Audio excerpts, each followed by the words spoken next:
In case we work with bindings that modify properties from the graphic control, such as an entry control, we must make sure that a back conversion is performed. For example, in our case, we're going to stop the execution of the application, we're going to return to the value converter, and I'm going to place a breakpoint in the convertBack method.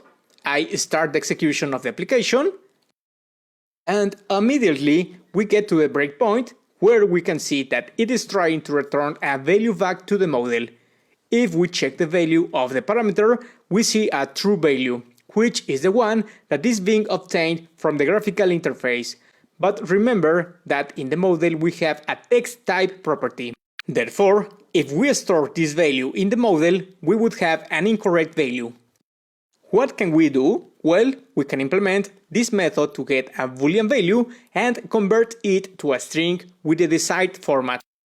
To perform this action, I will create a new variable called Boolean, which is equal to, and we will make a conversion of the obtained value to a Boolean value.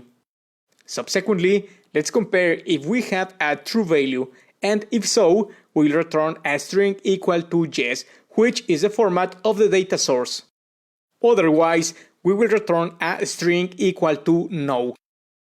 Let's test the application by placing a breakpoint.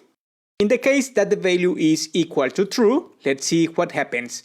Notice how a yes value is returned, which would be the one assigned to the merit property of the model.